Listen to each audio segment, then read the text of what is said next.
사도행전 23장 25절에서 35절까지의 말씀. 제가 개역 개정 성경으로 읽어드릴 때 오늘도 하나님이 주시는 그 한 말씀을 허락하여 주시옵소서 고백하며 나가겠습니다. 또 이 아래와 같이 편지하여 하니 일러스되 글라우디오 루시아라는 총독 벨리스가 갖게 문안하나이다. 이 사람이 유대인들에게 잡혀 죽게 된 것을 내가 로마 사람인 줄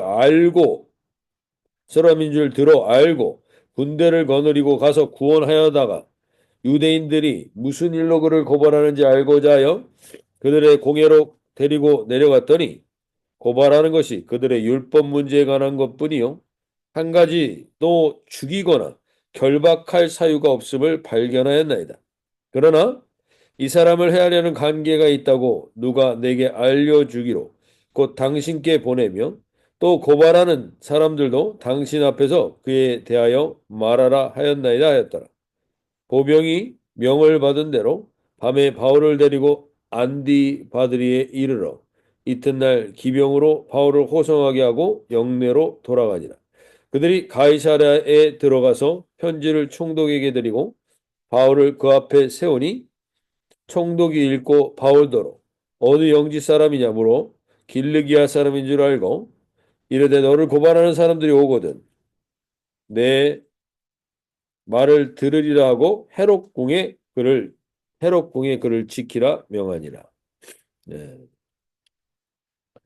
우리는 어제 사도 바울이 어, 그 시대 때 어떤 고관 대작도 누려볼 수 없는 470명의 경호와 호의를 받아서 가이사라로 옮겨지는 모습을 보게 됩니다.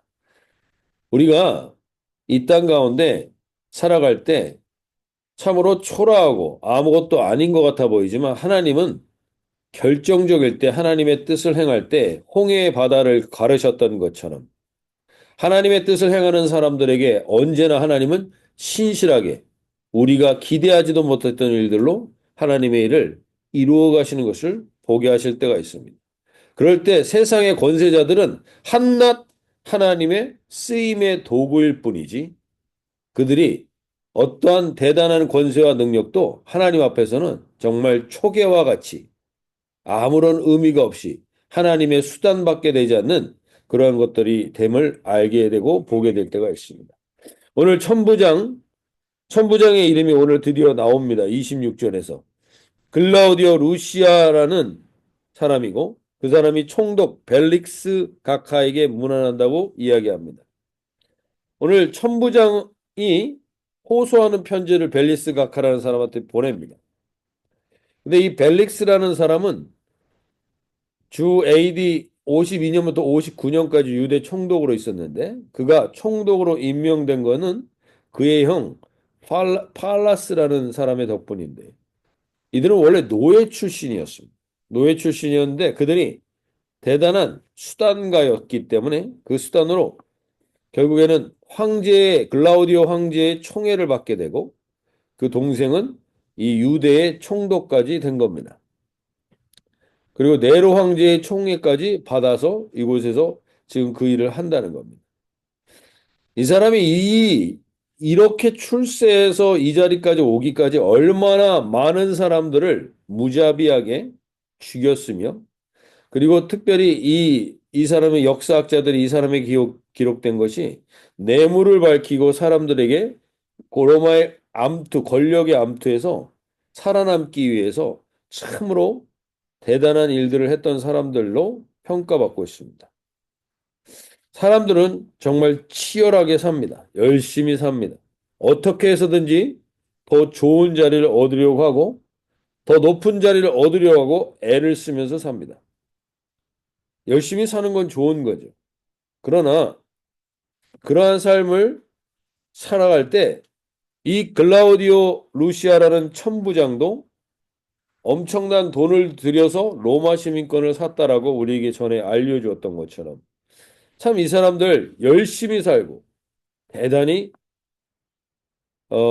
애를 쓰면서 삽니다. 그런데 그 결과가 결국에는 오늘 특별히 이 사람들의 이름을 이 사도행전에서 밝혀주는 이유가 뭘까?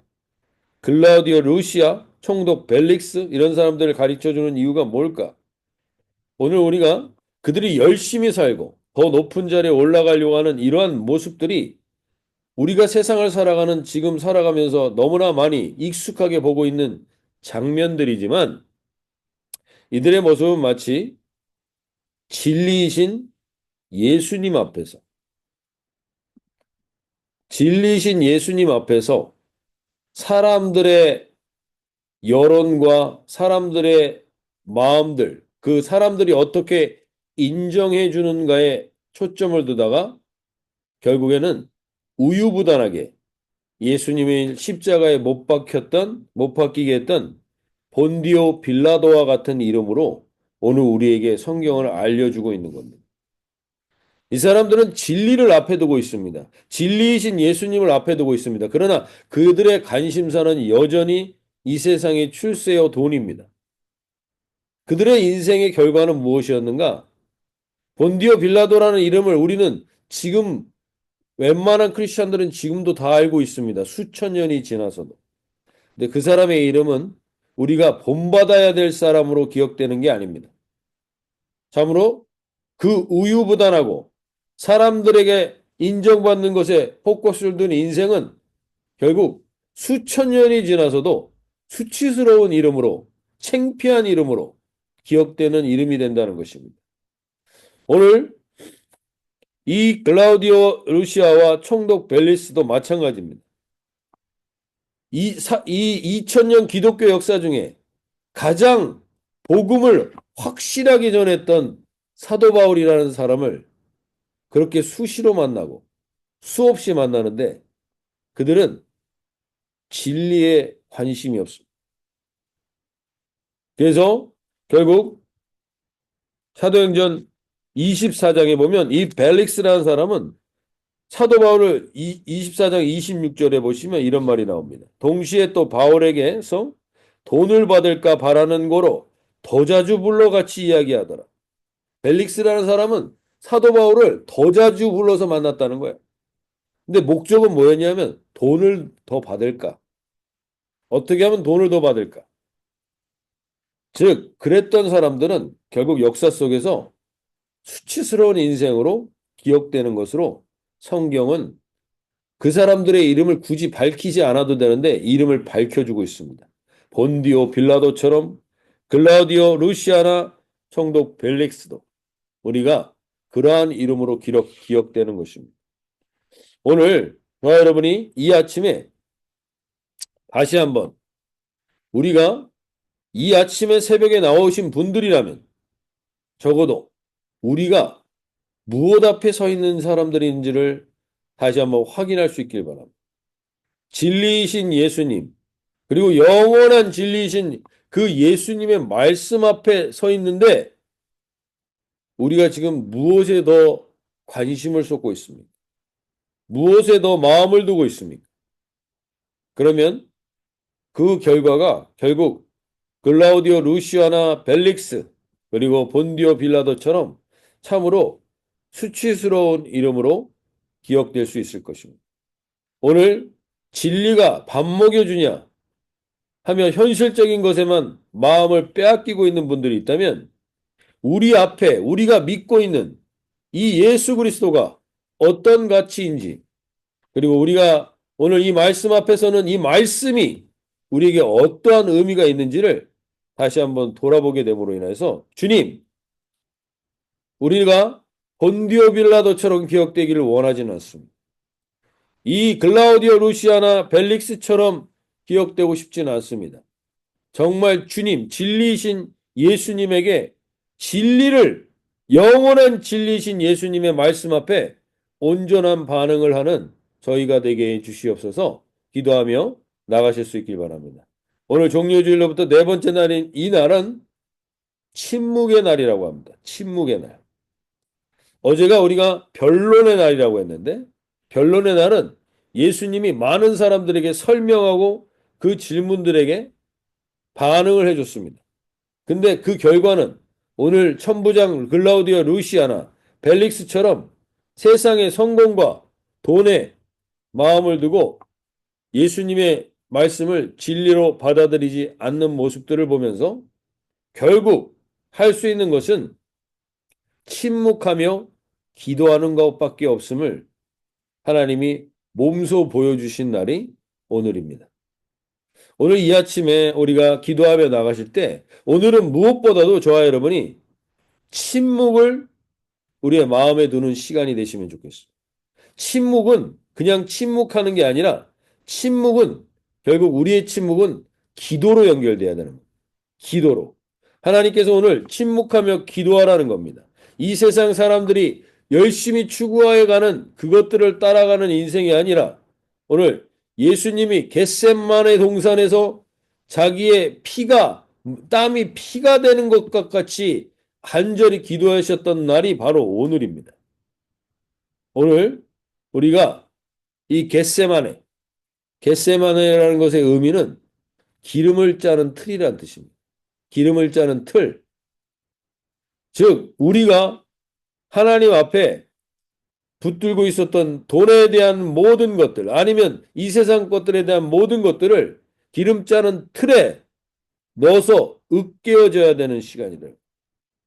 그래서 우리가 우리의 자아나 우리의 생각과 우리의 경험들이 으깨어지고 그걸 통해서 하나님의 뜻이 이루어지는 하나님의 뜻을 이루게 되는 참된 소망의 침묵의 기도가 있는 오늘 저와 여러분이 되시면 좋겠습니다. 오늘 무엇보다도 우리가 많은 말을 하기보다 주님께 침묵하며 오늘 주님이 나에게 기름 짜는 틀에서 하나님 나에게 짜기를 원하시는 게 으깨어지길 원하시는 게 무엇입니까? 내 자아에서 으깨어지길 원하시는 게 무엇입니까? 하나님 그것을 알게 하여 주시옵소서 고백하며 나갈 수 있길 바랍니다. 오늘 특별히 침묵하시며 시편 62편을 꼭 읽으시기 바랍니다. 시편 62편에 4절 5절에 이렇게 얘기합니다. 그들이 그를 그의 높은 자리에 떨어뜨리기만 꾀하고 거짓을 즐겨하니 입으로는 축복이요 속으로는 저주로다. 이 세상이 그렇다는 겁니다. 이 세상 속에서 일어나는 일들, 관심사들 다 그렇다는 겁니다. 그렇기 때문에 나의 영혼아 잠잠히 하나님만 바라라. 물은 나의 소망이 그로부터 나오는 것. 잠잠히 하나님만 바라보는 날이 오늘입니다. 오늘 주님을 그렇게 바라보게 될 때 특별히 62편 8절부터 10절에 이렇게 얘기합니다. 백성들아 시시로 그를 의지하고 그의 앞에 마음을 토하라. 하나님은 우리의 피난처시로다.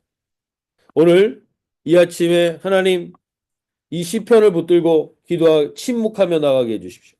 사람들 앞에 나가는 게 아니라 세상의 관심사에 내 마음을 빼앗기는 게 아니라 오늘은 침묵하며 주님 시시로 그를 의지하고 그 앞에 마음을 토하는 오늘 하루가 될 때 주님이 참된 나의 피난처 되심을 확인하게 하여 주시옵소서. 그리고 여기 얘기합니다. 아 슬프도다 사람은 입김이며 인생도 속임수이니 저울에 달면 그들은 입김보다 가벼우리로다. 이 세상은 하나님 그런 것임을 이 세상 사람들이 벨릭스 총독이나 글라우디오 루시아가 추구했던 것, 본디오 빌라도가 추구했던 것 다 입김보다 가벼운 것들입니다. 그것들을 의지하며 살지 않게 하여 주시옵소서 고백하며 오늘도 시시로 주님을 의지하고 주님께 마음을 토하는 이 침묵의 날에 그 주님과의 독대가 이루어지는 복된 하루가 되시기를 소원합니다. 그러면서 오늘 사도 바울은 결국 보병이 이 사람들이 결국 자기들이 편한 대로 편지를 썼는데 그 편지 내용을 보면 27절에 보면 이 사람이 유대인들에게 잡혀 죽게 된 것을 내가 로마 사람인 줄 들어 알고 군대를 거느리고 가서 구원하여다가 이 말이 다 거짓말이죠. 원래 몰랐어요. 로마 시민인지 몰랐죠. 근데 로마 시민인 줄 알고 특별히 우리가 군대를 거느리고 와서 그를 데리고 왔다라는 식으로 거짓말을 해서 사람들의 마음을 얻으려고 합니다. 그래서 사도행전은 굳이 이 내용을 여기다 성경이라는 이 가치 있는 곳에 이 내용을 넣어 놓은 이유가 이게 사람이라는 겁니다. 이게 대단해 보이고 그래 보이도 다 사람들은 사람의 마음을 얻기 위해 거짓말하고 술수를 쓴다는 겁니다. 그것들은 다 입김이며 속임수라는 겁니다. 저울에 달면 입김보다 가벼운 것. 하나님, 우리의 인생이 입김보다 가벼운 인생 되지 않게 해주십시오. 그러기 위해서 오늘 침묵하며 주님을 바라보며 시시로 주님께 마음을 토해내는 오늘 복된 하루가 되게 해달라고 그 겟세마네 내게서 으깨져야 될 것이 으깨어지고 하나님 부인되어져야 될 게 부인되어지는 복된 하루가 되게 해달라고 기도하시며 나갈 수 있길 바랍니다. 마지막 한 가지만 더 기도하실 때 사도 바울도 결국 이들이 고발하여서 헤롯 35절에 보면 이르되 너를 고발하는 사람들이 오거든 내 말을 들으리라 하고 헤롯 궁에 그를 지키라 명하니라. 헤롯 궁에 그들을 명하여 지키게 하시는데 그곳에서 무려 2년 동안 머물게 됩니다. 2년 동안 헤롯 궁에서 머물면서 이유 없이 머물러 있는 거죠. 분명히 글라우디오가 편지할 때 이렇게 얘기합니다. 그에게서 한 가지도 죽이거나 결박할 사유를 찾지 못했다. 그런데 거기 결박되어 있게 되는 겁니다. 근데 사도 바울은 그 시간을 이렇게 표현합니다. 빌립보서 4장 4절에서 주 안에서 항상 기뻐하라. 내가 다시 말하노니 기뻐하라. 사도 바울은 이 감옥 속에서 2년 동안 있는 시간 동안에 자기가 하나님과 가장 깊이 더 독대해 있던 시간인 것 같습니다. 그래서 그는 기뻐하라고 고백합니다. 우리는 우리의 기쁨은 진리이신 주님으로부터 오는 것이지 세상이 말하는 평가나 가치로부터 오는 게 아닙니다. 사람들은 감옥에서 무슨 기쁨이 있냐? 감옥에서 빨리 나와야지. 근데 하나님을 진리로 믿는 사람들은 어떠한 상황 가운데서도 이 기쁨을 유지하게 되는 것을 보게 됩니다. 오늘 이 새벽에 특별히 나오신 한 분 한 분들 간절히 소원합니다. 저도 그렇고 우리가 하나님 세상에 빼앗기지 않는 세상에서 흔들리고 요동치지 않는 참된 기쁨 하나님 그 기쁨을 주님과의 만남을 통해서 확인하게 해주십시오. 그 기쁨을 한번 맛보게 해주십시오. 이게 이번 한 주간의 간절한 기도 제목입니다. 우리 고난 주간 동안에 주님만으로 충분합니다.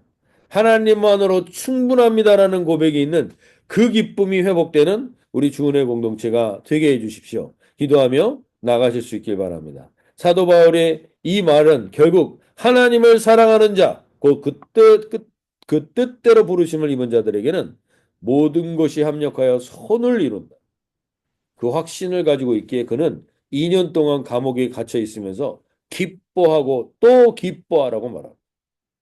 오늘 주님 그 기쁨이 우리에게 충만히 임하는 복된 이 새날이 되게 하여 주시옵소서. 기도하며 나가시겠습니다. 특별히 기도하며 나가실 때 오늘은 하나님 침묵하며 내가 무엇보다도 시시로 하나님께 마음을 토하는 오늘 이 시간 될 때 하나님 치유가 필요한 자들에겐 치유가 마음의 평안이 필요한 자들에겐 평안이 기쁨이 필요한 자들에게 기쁨을 하나님이 회복시켜 주실 줄로 믿습니다. 그 은혜를 붙들고 나가는 저와 여러분 되시길 바랍니다. 오늘도 제가 기도하고 마치고 자유롭게 기도하시겠습니다. 하나님 아버지 우리가 이 세상을 살아가면서 조용히 하나님만 바라보며 살아가는 것이 쉽지 않을 때가 많습니다.